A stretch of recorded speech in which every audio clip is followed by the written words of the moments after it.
edition of the Draft Dynasty Podcast. My name is Jeremy Betz, and I am here ready to discuss a really fun topic here as training camps are underway for all 32 teams, and it's really getting into prep season for all these rosters and prediction season for us as analysts. As always, the Draft Dynasty Podcast is a part of the Fans First Sports Network, and it is all draft all the time here. And I've got Archie Wilson with me tonight as we're recording this on Thursday night, and we're going to do a draft. We're going to do a top 10 prediction for the 2026 NFL Draft, and we're going to do it draft style. So we're going to be selecting those teams. And Archie, I think it's going to be a fun discussion. We were talking a little bit pre-show about some of the rosters and teams and some of the formatting of the show, and I think it's going to be fun. Yeah, no, absolutely looking forward to this one. As always, looking forward to the end of the week to do the show with your bets as the off-season's worn on, and looking forward to the topic as we kind of discussed earlier, as you said. Absolutely, and you know, there's so much like news happening, right? There's so many notes and things to get to from like training camps that, you know, other shows will handle. So if you're looking for news, notes, updates on training camps and rosters and things like that, we have shows for you on Fans First Sports Network for that. But here we're going to dive into some predictive type stuff.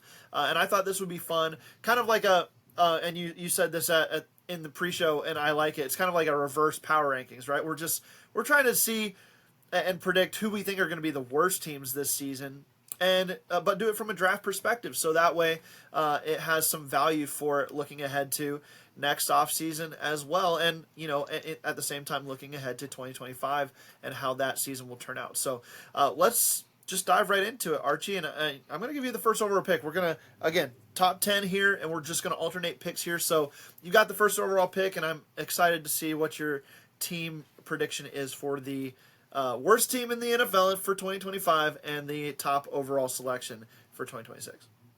Yeah, so I sat down before we started this one up and kind of went through the exercise myself, 1 to 10, and it was a really interesting exercise for me to go through. And I kind of landed on 3 teams that I could see in the taking that first pick. But for me, what I've gone for is the New Orleans Saints. I feel in terms of their quarterback position, there's a lot of questions to be had about Tyler Shuck and Spencer Rattler. Whoever's going to be the number one guy there, I don't see it working overly smoothly. You got a rookie head coach in Kellen Moore, who, yes, is coming off a Super Bowl campaign as the OC for the Eagles.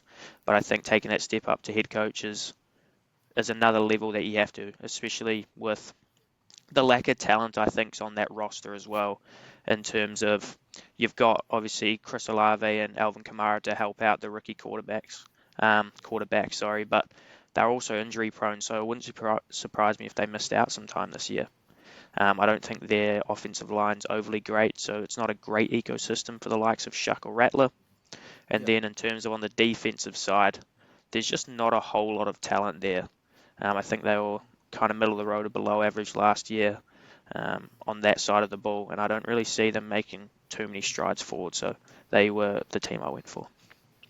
They would have been my first pick as well here, and I think it's, you know, it's easy to look at the roster and say, well, they've got some vets that are fun or nice pieces, right? Obviously, Cameron Jordan is an NFL all-timer, and he's still playing, and he's playing at a pretty high level. But there was some decline last year, for sure, out of Cam Jordan. And then you've got Demario Davis, who's still, you know, one of the better middle linebackers in football. They just signed Julian Blackmon in free agency, late acquisition right before training camp. So the defensive side of the ball, it has like some aging cornerstone pieces, and then a couple exciting guys. Justin Reed in the secondary at safety alongside Blackmon. I think that's a pretty good duo. But the corners are rough, and the offensive line I don't like. And outside of Chris Olave, I mean, do we like Brandon Cooks and Rashid Shaheed that much? And the offensive line needs some time to develop, and the quarterback we just don't know about. So there's so many unknowns.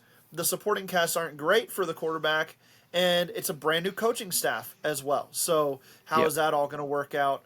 Maybe by the end of the year, they're kind of rounding into something that you could get excited about if you're a Saints fan. but I don't think it's going to be in time to avoid being the worst team in football. So I would agree Yeah, with you there. absolutely. It was just the lack of, there wasn't that one or two pieces that can go and win you a game or two that might take you from the first to the third or fourth pick, like we Right. might discuss with a few teams down the road here. Yeah, yeah, absolutely. And it is close. There's the next team out. The team I'll pick here is the Cleveland Browns at number 2, and I think you can make the case for them as well. I think you can make the case for the Browns that they don't care what their record is this year, as far as like the coaching staff, the ownership, the front office. They don't care if they're good or not this year. And if that's the case, then that not that there's going to be a lack of effort, but are they really going to be all that worried if things are falling apart from a wins-loss perspective? They locked up Myles Garrett as a cornerstone piece moving forward. They do not know a thing about what they're going to do at quarterback. I mean, they've got 4 guys plus Deshaun Watson, and there's no clear-cut way to do this there's no clear-cut way to even get these guys on the field in training camp. So it's going to be interesting how they handle it. And then the offensive line is aging. I think they'll be fine this year, but you have other question marks. You have the Quinshon Judkins issues right now, the legal troubles. You have a lack of overall depth at wide receiver behind Jerry Jeudy. And I just don't see that this team is going to be that motivated to pull together in close games, to pull out enough to be a 5 or 6 win team when it's all said and done, right? I should say a 7 or 8 win team. They're probably going to be in that 4 to 6 game winning range, and so if that's the case, then I think that they're squarely in position to be that second overall pick. And if they do, it's going to be interesting to see what they do, because they've got 2 rookie quarterbacks on the roster this year. Do they go quarterback again in 2026 in Pittsburgh for that draft? We'll see how that plays out. But if they end up with either the first or second overall pick, you got to feel like quarterback's back on the table.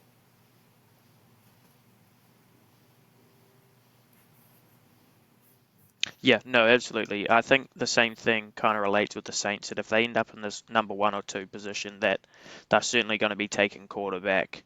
I think, as you pointed out with the 4 quarterbacks, there's a good chance that, well, at least there is a chance that we might see 4 starting quarterbacks for the Cleveland Browns throughout the season. Like, that's not out of the realm of possibilities, which generally isn't going to result in a great end record there. To touch on the playmakers, there's not a lot there to help those quarterbacks. Obviously, Jerry Jeudy had his breakout season last year, but we're not sure if that's a flash in the pan yet. But other than that, there's not a whole lot, especially with those questions about Quinshon Judkins. And then defensively, I think the only real reason that I could make the prediction for the Saints being 1 and the Browns being 2 was Myles Garrett. I think he's one of the top 1 or 2 or 3 pass rushers in the NFL. And he can go win you a game or 2 just throughout the season just from himself. I think it'll be interesting to see how Mason Graham works. I wasn't overly high on him coming out of the draft. I certainly didn't see him as the 5th overall pick. And then you've obviously got Denzel Ward as well out on the boundary. But other than that, it was just that they had a few more talented pieces that might be able to go will them to win a couple more games than the Saints, which is why I had them slightly higher, but still not a great side. And I think Stefanski, even being a good coach, is gonna struggle this year. Yeah, I'm going to hold off on whether this defense is going to need an overhaul on the coaching staff or too many players that you're going to move on from after this year, because you do have some young pieces and you have some cornerstone pieces as well, like Garrett and like Ward, that are coming back. So the defense, I think, will be fine, but they're not going to reach their heights from 2 years ago when they were maybe the best defense in football, and the offense it's a mess right now. So we'll see how it plays out. But I agree with you. There's just not a lot to like there overall. But Myles Garrett, Denzel Ward, a couple plays on defense might be good enough for them to win a couple more games than what you see on the Saints. Right now, both the Browns and Saints have an over-under of 5.5 wins per most of the betting odds books. And they are tied with they're tied with 3 other teams. There are 5 teams projected with a 5 and a half game over under right now. This is via. Let's see here. Oh, this is the consensus totals between the four main books that they're looking at here. So, Okay. yeah. So okay. So what's team number 3 for you then? If we've got the Saints picking first overall and the Cleveland Browns taking second overall, what's that third team you were talking about? Yeah, so for me, 3 was the Tennessee Titans. I think, once again, they were a team that lacks just an overall amount of talent in terms of the playmakers on both sides of the ball.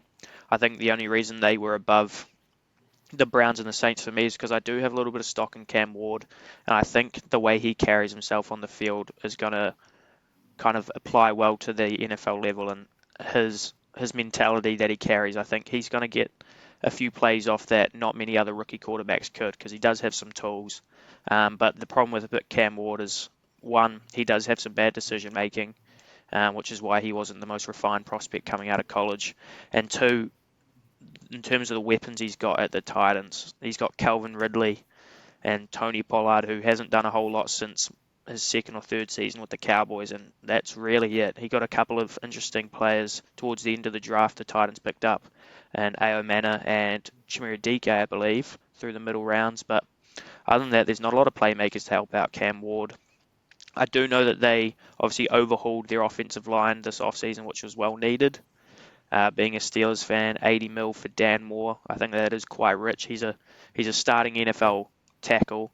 I just don't know if he's that 20 plus million a year starter as a bookend. And then defensively, they're very much like the Saints again.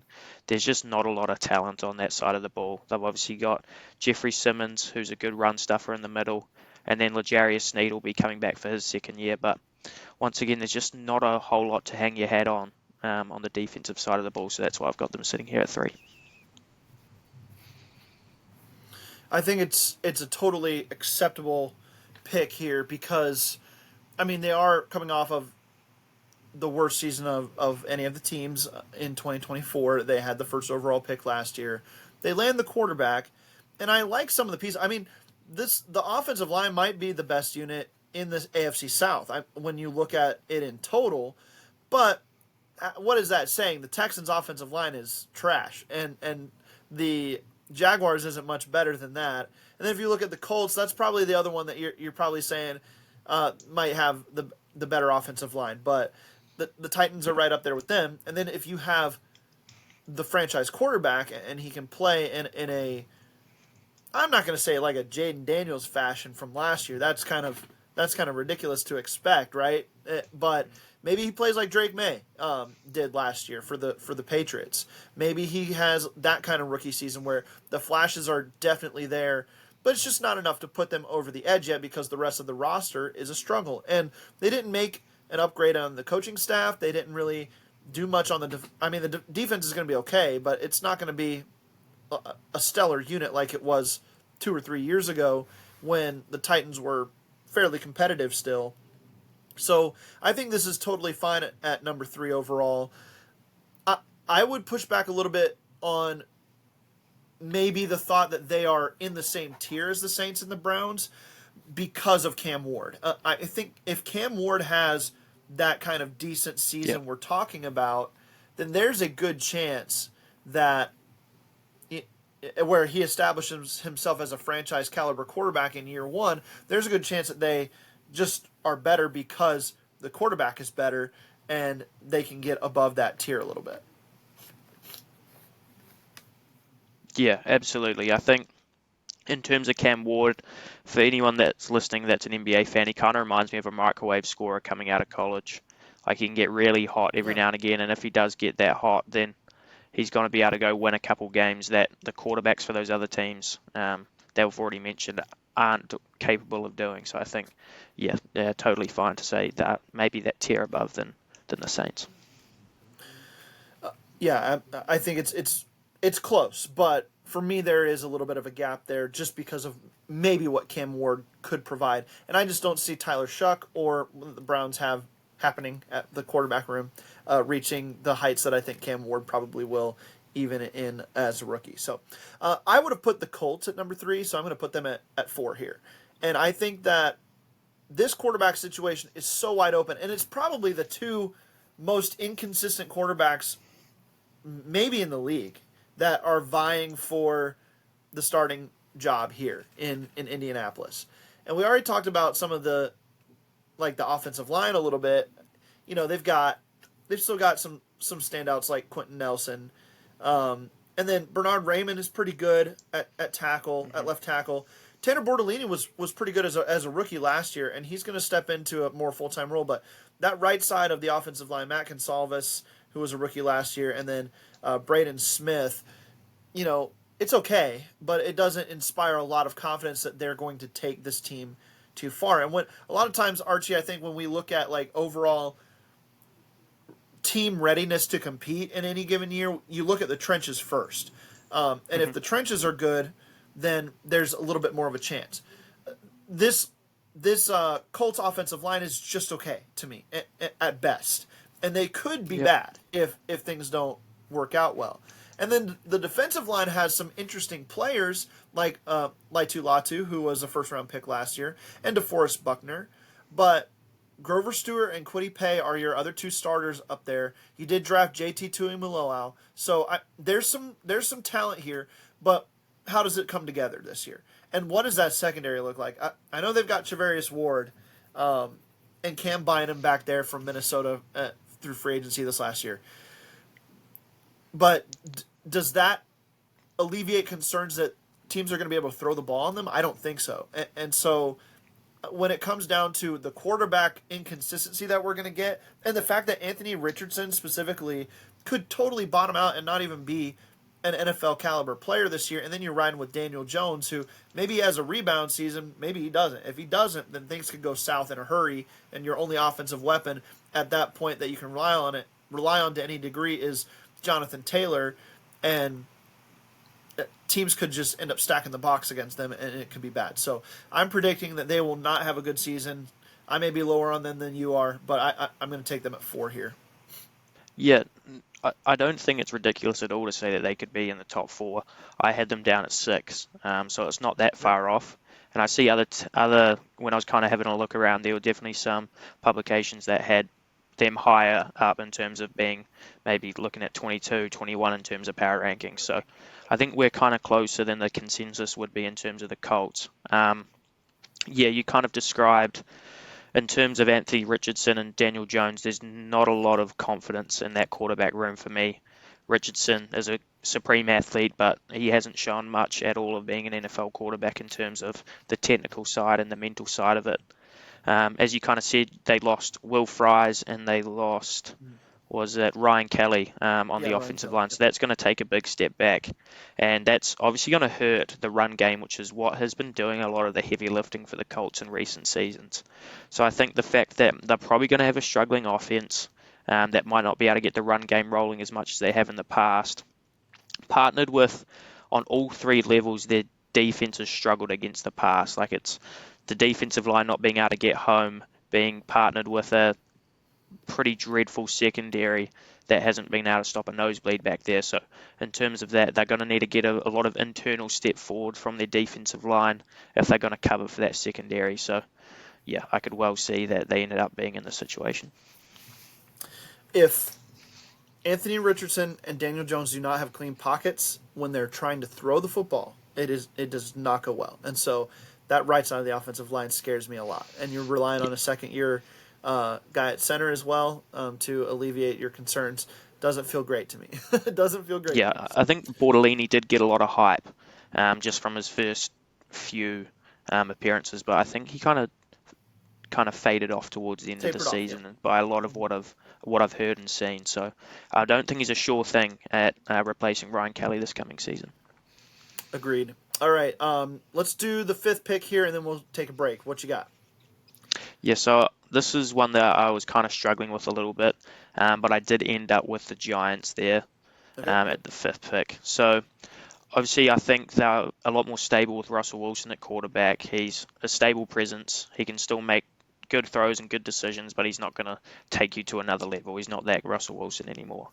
The offensive line's pretty dreadful outside of Andrew Thomas, which doesn't help Russ, who needs that clean pocket and time in the pocket.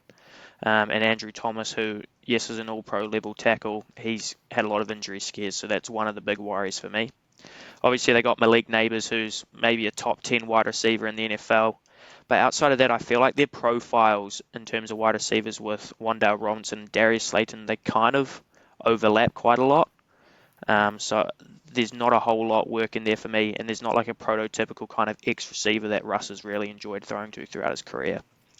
And then I think on the defensive side of the ball, I really like their pass rush, obviously. Dexter Lawrence, Brian Burns, Abdul Carter, and Kayvon Thibodeau could be one of the best defensive lines in the NFL. But there's just nothing on the back end. So if their defense is going to do anything this year, that pass rush is going to have to get home often and in a hurry. And then the only other thing I wanted to touch on there was I liked Brian DeBole as a coaching prospect, but in terms after that first season, there just seems to be this kind of losing culture that's been instilled. It might not be entirely his fault, but they've definitely not been able to shake that losing culture that the Giants currently have. So I don't have a whole lot of faith in terms of their regime being able to turn that around. Dable might just be a really good offensive coordinator, not a great head coach. I mean, he might just be one of those guys, and that's fine. Yeah, totally fine. And if that's the case, the Giants might be able to be competitive, but in the end, if you can't be CEO enough to handle the ins and outs of the weekly preparation or roster movement and player development and all that stuff that is what head coaches have to do, then there could be some issues with the overall content or cohesion of the group. And I think that's what we've seen out of the Giants in recent years. I don't hate the roster. Like, I like some of the pieces here. I think that the defensive line, like you said, it might be one of the best in the league. And when you add in Brian Burns and Abdul Carter to that, along with the guys in the middle, that's a really fun group. And I like Paulson Adebo on the back end, but he's the only guy I like on the back end. And Javon Holland might have a rebound season, but I think you saw him looking a little bit out of place when he was moved on from Miami. What's Miami's defense, right? It was a good fit for him, I guess, but now that he's in New York, I think he needs a rebound year. And if he can have it, then they might be okay there. The defense should be all right. And I think Malik Neighbors is interesting, but do you have the right quarterback to work with him? And Darius Slayton at the opposite side. He kind of profiles as the X, but he's inconsistent at best, even though the Giants keep giving him contracts to stay there. So I can see where you come down on this one. I'm a little bit higher on them overall because I think the roster's okay, but like I said, because the coaching staff does not inspire a lot of confidence that they're going to be able to manage this thing well, I think it's very easy to see them being in the top 5 picks once again next year. And if that's the case, this coaching staff probably doesn't come back. So, and then the new coaching staff's going to have to figure out, what do we do with Jackson Dart? Are we gonna try him this next year? Are we gonna roll with him as our guy, or are we going to try to go get somebody else? That's going to be very interesting for teams that end up picking in the top 5 if they're not expecting to. And I don't think the Giants would come into the season thinking, we're going to be a top 5 picking team again next year. That I don't think they're going to have that mentality in the building, but they probably will be in that range, I think, when it's all said and done. So let's go ahead and take a break, Archie. And when we come back on the Draft Dynasty Podcast, we will get to pick 6 through 10 in our top 10 2026 NFL draft order draft. Don't go anywhere. The Draft Dynasty Podcast will be right back after this.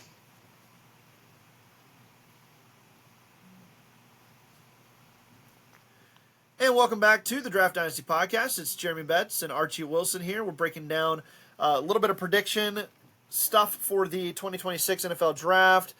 And, as excitement builds for the 2025 season, we're not trying to throw a wet towel on that, but this is part of prediction season, is trying to figure out who's not going to be that good in 2025, because everybody has some hope. Every fan base has a little bit of hope, and there's going to be some letdowns this year. So we've got the first 5 picks in. Archie, you went with the Saints number 1 overall. I took the Browns right after that at number 2. And then at number 3, you had the Tennessee Titans. At number 4, I had the Indianapolis Colts. And then at number 5, you landed on the New York Giants. So that's the top 5 as we see it kind of as a pre-season prediction here. And let me just say this caveat: we reserve the right to update these predictions before the season, depending on injuries and the workings that happen throughout training camp.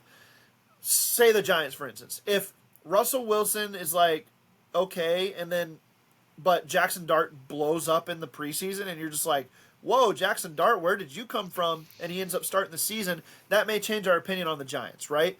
So that's something to watch there. And so we reserve the right to, don't hold us in stone on these predictions yet. These are just a fun preseason exercise. But let's get to pick number 6 here, Archie. And I debated on several teams for this spot. I think originally I wanted to go with the Panthers here, but there's a few reasons why I think the Panthers could be surprising. First off, the NFC South outside of the Buccaneers is kind of wide open, right? I like the Falcons roster, but I don't know about this coaching staff, and I don't know what they can put together. I don't know about this defense, and so the Panthers could be just in that category where they get a big boost from an ascending quarterback and some actual talent around him now, and a defense that's not going to be like the worst ever. And if they can just go from bad to okay in some of these spots, I think they'll be fine. So I'm going to go with a team that I think has a lot of turmoil, is in a lot of flux, and has just the weirdest roster maybe in football. I'm taking the Miami Dolphins at number 6 here. I think that the Dolphins are going to be a team that we're going to get to about mid-season here, and we're going to be like, are they cooked already? Is Tua even going to be the quarterback of this team for the rest of the year? Is Tyreek Hill washed? There's so many questions here.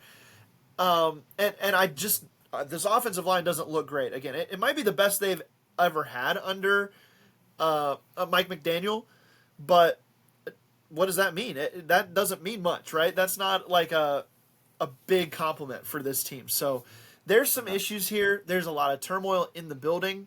I like Mike McDaniel, but he, again, might be just one of those guys that's a better offensive coordinator than a head coach when it's all said and done. And they may have made some bad decisions as a front office, too. I think it was a bad decision to pay Tua Tagovailoa with the injury history and with how unique of a play style he has, right? He has to play a very specific way. They have a lot of speed on offense that is getting slower. They have just a weird vibe around them. So I think they're the team that's like, I think they have they're projected 7.5 wins. I wouldn't be surprised if they're a 5-win team when it's all said and done. Yes, I think the Dolphins, they have to get off to a hot start, because as the season kind of wanes, they struggle in cold weather, and that's kind of been the way it's been for a while here, especially under McDaniels. They don't play the toughest brand of football. It's more of a finesse style. I think they've obviously got Devon A-Chain returning, who looks like a pretty good running back. He's got good speed. Jalen Waddle will be there, but we never know if Tyreek Hill's going to be there for the whole season. He might get moved on.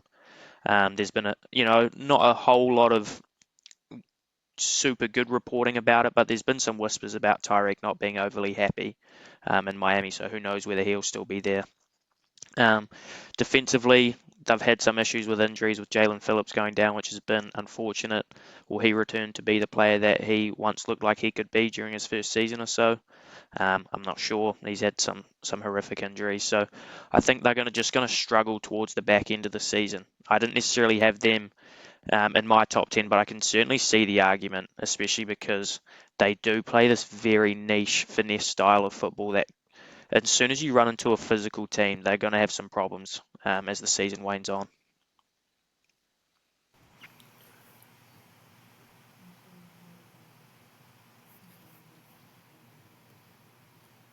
Yeah, and I was trying to look up some strength of schedules here, but my computer's glitching a little bit, so it wasn't pulling up. But I don't know, Archie, if you have a way to do that. But for some reason, I thought that the Dolphins had a pretty decent strength of or a pretty tough strength of schedule.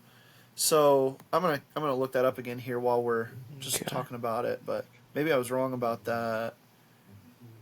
Let's see. Dolphins. Yeah, okay. Yeah, I was wrong. They have the 9th easiest schedule in the league, so that might help them in the end. But I just don't know. Again, I just don't know how this team is put together. There's it doesn't feel like it has an identity outside of the quick passing game and a fast duo of running backs. So maybe that's enough, Yeah, but I just don't think it and is in today's NFL it's just one head as knock teams away are. as well for Tua. Yeah, Unfortunately, that's kind of the yeah, state that yeah, we're at now with his career, which is very upsetting because he was a fun prospect coming out of college, but yeah, he definitely seems like he's one kind of big hit away from maybe not being able to play anymore, which we saw what that looks like at the end of last season. Well, not the end, but during the season when he was out for a while, it was just very dysfunctional. yeah, absolutely. All right, at number 7 here, where are you gonna go? What you got? Yes. So I realized on my list I made a bit of a mistake because I actually had the Panthers higher than the Giants. So I will take Oh, them okay, here. Um, okay, just I understand there was a big resurgence and they played the big teams a lot towards the end of the season and gave them a good game. And I know Bryce Young took that step forward towards the end of the year. I think he had 2,000 yards, maybe 14 or 12 touchdowns to only 5 picks in those last 10 games, which are great numbers, especially from a second-year quarterback that's had a lot of confidence issues and not a lot of help around him. But I just think defensively, they were historically bad last year. I believe they allowed over 3,000 rushing yards, which is just you can't win by being gashed like that. I think they didn't do a whole lot to fix those issues either. They got Bryce to Terrell McMillan, who, yeah, while he's a good prospect, I wasn't super high on him. I don't know how his separation's going to be at the NFL level. He can obviously go win vertically, but in terms of being a number one type, I'm not sure if he will be that. And then outside of there, there's not a whole lot going on for playmakers for Bryce. He's got Xavier Legette, who didn't hit the ground running. He's another height, weight, speed kind of receiver. And Chuba Hubbard is obviously a solid NFL running back, but he's not a huge difference maker in my mind. Like he's a good player, but he's not a difference maker, especially for a team that might need one out the backfield. But I think maybe the biggest positive they have is that they've actually got a decent offensive line, which will not only help Bryce, but that might be the most important thing that they could have for him. yeah, that is going to be important. I think that the Panthers. I mean, they've got the 7th easiest strength of schedule. Looking at the Sharp Football Analysis SOS, I guess consensus board here. But when you're Yeah, talking about banking on a Bryce Young or on banking on Bryce Young just continuing his hot finish to the season last year, and we don't see any of old Bryce Young, right, or of rookie Bryce Young or whatever. That's a big bet to make. So yeah, I agree with you. I think that they have to be on this list somewhere, and I think this is kind of a good spot for them. It gives you a little bit of a I believe in what they're building here, but I'm not quite ready to say that they're about to take the next step. So I think this is a good spot for Carolina, and probably where I would have had them is about right here. So, cool. all right, I've been hyping up this team all off season here, but as the season gets closer, I still kind of feel like they're missing some pieces, and I think that I probably got a little too far ahead in my hopes for this team, and it's the New England Patriots. The Drake May of it all has me psyched. I think that he's going to be really, really good for them this year. Top 10 type quarterback play, top 10, top 12 quarterback play from Drake May this season, and I think that that's going to do a lot for some of the deficiencies on the roster. But when you look at what they built this last offseason, they're relying on a ton of young guys to come into key spots like left tackle, wide receiver 1, all these spots, right? And starting running back, you're relying on a second-year quarterback. The defensive line got an overhaul. Christian Gonzalez got some help in the secondary. But in the end, this is like a big leap you're asking from these guys. And Yeah. they could win 6 or 7 games, and I could feel good about the trajectory of this team, and they could still be a top 10 picking team this next offseason. And I would not be too disappointed in that result if I'm a Patriots fan, or a realistic, objective Patriots fan probably, Yeah. or as an evaluator who is pretty high on what they can be down the road. So I'm going to take them here at 8, and it's close. There was one other team that I was really looking at here that if you don't take them, I'm going to take them with my final pick, but that was the number 8 team for me is the New England Patriots. Yes, I think the Pats, they had a pretty solid off-season, but I think they paid a lot of because they spent a lot of money in free agency, but I think they paid a lot of decent players like Pro Bowl level talents. Like Milton Williams he's a good contributor for the Eagles, but now he's got to go be that guy along the defensive line for the Patriots. I think, as you said, Drake May looks like to be a bit of a stud, and I think him and Kyle Williams could form quite the duo. I was pretty high on Kyle Williams coming out of this draft. I'm not huge on the Stephon Diggs acquisition. I'm not sure how the way he carries himself will go in such a young environment. I might be wrong there, but he's certainly had a bit of a track record with a few issues off the field, which might not be the greatest thing.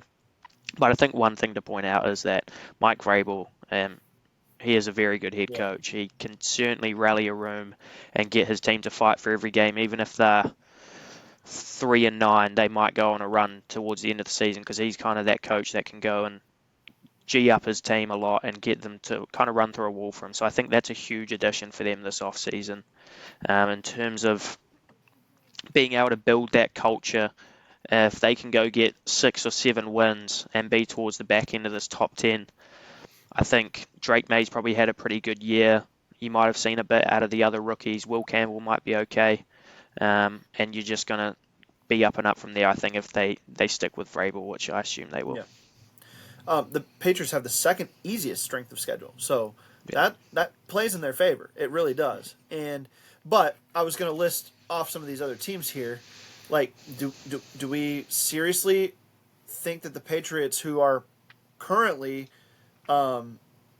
they're listed with an 8.5 win total over under? That's super high for me. Yeah. If it was 7.5, you might convince me to consider it, but 8.5 is too high, and that's better than teams like the Dolphins that we just talked about. Which, I mean, you can say whatever you want to about the Dolphins, but the Falcons, the Seahawks, the Jaguars, the Raiders are a 6.5 over under team, and I think the Raiders, you can make an argument that adding veterans at key spots, adding guys who've been there, done that at key spots, and then some of the rookie class like Ashton Genty and the impact he'll make right away, I think you could say that team's probably better suited to win this year a few more games than maybe the Patriots, even though you might like the trajectory of the Patriots long term overall better than that team. And I like the Jaguars a lot, and they're a 7.5 over under team, and the Patriots get one more game than that. That doesn't make sense to me. So same with the Falcons. It just seems like we're jumping on this very easy schedule and the rise of Drake May a little too fast, but maybe Vegas knows something we don't, Archie. I think 8 wins is certainly the ceiling for me. As you kind of said, 7.5 would be right at the line there for me. If it was 6.5, I'd be willing to take that. 7.5, I'm definitely going to have some thinking about that. But yeah, as you kind of mentioned with the Raiders, I'm quite high on them coming into the season. I think Pete Carroll, Geno Smith, that connection will be good. And then I think an interesting point will be they're going to have a really unorthodox offense this year, being built around a tight end and a running back that we haven't seen for a while. Most teams obviously try to have one of their 1 or 2 best playmakers out wide as a wide receiver. And I don't think they've got a terrible wide receiving core, because Jacoby Myers is a known to be a decent wide receiver too around the league. So I think Bowers and Genty are going to make this an interesting watch. But their downfall could be on defense. They've got Max Crosby and not a lot else. And Christian Wilkins, they just released him. I don't know if you saw that, but they released him because of his injury and a dispute that they're having there. So the defense gets a little worse for the Raiders. Properly. But before that, I had them ranked as the 10th best roster in the AFC, and that was above the Patriots, the Dolphins, the Colts, the Jets, the Titans, and the Browns. So, that's feels like a good range, but I'll have to reevaluate without Wilkins there a little bit maybe and see if that changes. Yeah, for sure. All right, number 9, Archie, let's run through these last 2 real quick and get out of here. What you got for the 9th overall pick? Yes, I landed on the Jets here. I think I did. It was actually funny when I was going through the exercise. I was struggling to decipher between the Giants and the Jets, and then I've ended up with quite a disparity in terms of being 5 and 9 on my list. But sorry, 5 and 8 on my list, but the Jets, I think, have a bit more proven talent across the board in terms of having Sauce Gardner. You've got Quinnen Williams in there to hold down the defensive line, and then the Garrett Wilson Justin Fields connection might be underrated. And I think in terms of bringing in Aaron Glenn, it's kind of like having Mike Vrabel coming in. He's a guy coming from a winning culture. He's another guy that obviously players are willing to fight for.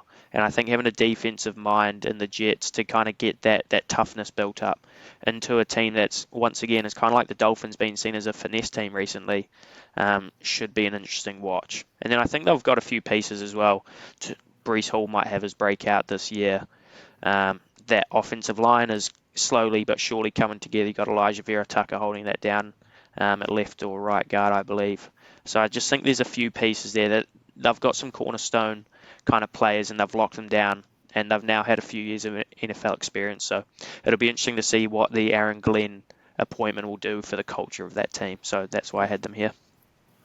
Yeah, I like that. I think that, the Jets are going to be good at a couple different things this year. I think the secondary is going to be good, and I think that the running game is going to be good. And that might be good enough to keep them in, not like chippy and tough out every week. Mm-hmm. But in the end, they just don't have the depth across the board, and they don't have the playmaking. And I don't know if Justin Fields turns them into a contender.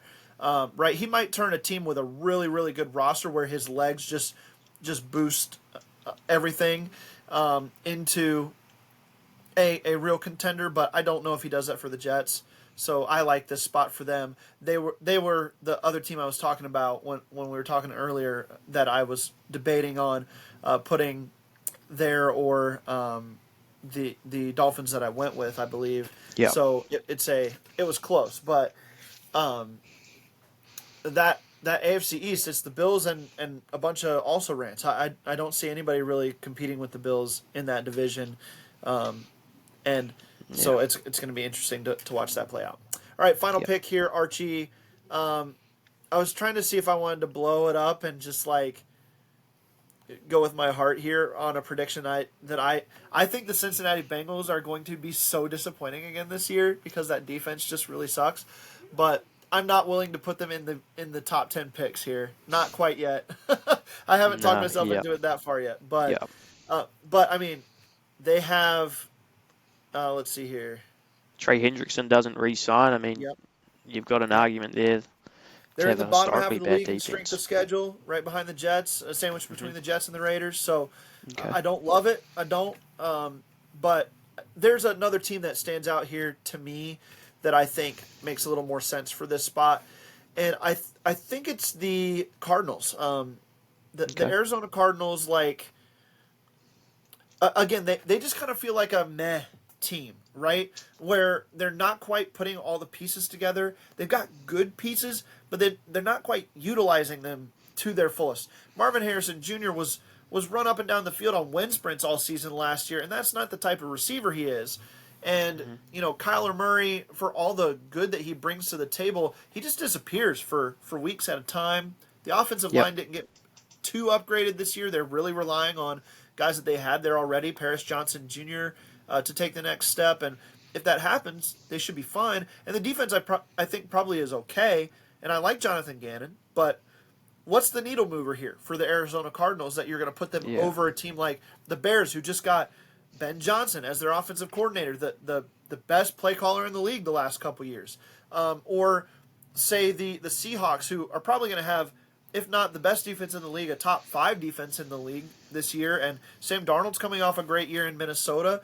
And, I don't – they were kind of one of the other teams I was looking at here. But in the end, I think I have to go with the Cardinals out of the NFC South – or NFC West here as being the worst team and making another top 10 pick. And the difference, though, is that I think they can do so, and it's still okay for this coaching staff and stuff, because the strides that we're going to be looking to see out of the Cardinals is the defense improving, and are the pieces that you've drafted over the last few years under this regime coming together a little bit. If they do that a little bit, I think it looks fine as a growth and development project, but in the end, it's like what is the needle mover that's pushing me beyond some of these other teams? The Jaguars, I believe in Trevor Lawrence, and I believe in Liam Cohen there. I Yeah. already talked about the Seahawks. The Falcons, I kind of believe in Michael Penix a lot over there, and Okay. what that offense has put together. So, and I mentioned the Bears. I don't know. I just don't love the Cardinals in this group. I think they're the most mediocre or bleh group of all of them. So they make sense for the final pick here. Yeah, no, I can certainly see it. You kind of named off a few teams that are in the similar-ish tier for me. I actually had the Falcons at 10. Okay. I just think that their defense has got a lot of questions about it. But in terms of the Cardinals, you're obviously banking on the Marvin Harrison and Kyler Murray connection taking another, not just one step, but 2 steps forward. If this offense is going to becomes what it needs to be to take the next step. You've also got Trey McBride as well, who's one of the best tight ends in the NFL. So he's going to be another important piece for them. And then on the defensive line, it'll be interesting to see what Walter Nolan does this year as a rookie. He's one of probably the most talented defensive linemen that I saw coming out of this class, just from a physical tools standpoint. So if he can put it together, he's going to miss all of training camp with an injury. It sounds like. Okay, I didn't see that actually. Yeah. So he should be back for the start of the season, but he's probably going to miss the majority of training camp. But he's important for them. He's a big piece for them. Yeah, and then obviously Will Johnson was another guy that after his sophomore year at Michigan, he was seen as a top 3 pick and a better corner than Travis Hunter. So obviously that didn't pan out that way in terms of how they came into the NFL, but he's another guy with high pedigree that could help Buda Baker on the back end. So I think there's a little bit of talent there that if everything goes right for them, and development's not linear, but if there is that linear kind of development for the Cardinals, then they might be able to end up middle of the pack in the NFL. Yeah, I mean, there's definitely a world there. I have trouble seeing too much upside outside of like them just being right around that middle range, and I think that their floor is a good bit lower than some other teams. So, was there anybody, Archie, that you had in your top 10 that we did not include here? You said the Falcons. Was there anybody else that ended up not making our top 10 that was in yours? No, I think that was really it. Yeah. I think the Falcons for the Dolphins was the only swap there, but after listening to that, I could definitely see your reasoning for the Dolphins, and I was quite happily surprised about where we had the Colts. I thought I might have been taking it a step further than what most people would have in terms of having them 6th. So to hear you going 4th makes me know I'm not going too crazy, so that's good to hear. Sure. Yeah, I think it's some of these are going to be close. We might have some toss-ups that are decided by coin tosses or whatever they do, strength of schedule or whatever it was. But good stuff. Fun episode, Archie. Thanks for hopping on. I know you're doing some writing for the website. You did a fantasy football article that just came out, and you've got some more coming up. So stay tuned to the Steel Curtain Network for Archie's content and for mine as well on the Steelers side of things, and then on FFSN for a lot of the general news and notes that we go through on that side. Stay tuned, and we'll be back next week with another episode of the Draft Dynasty Podcast. Until that time, keep drafting, everybody.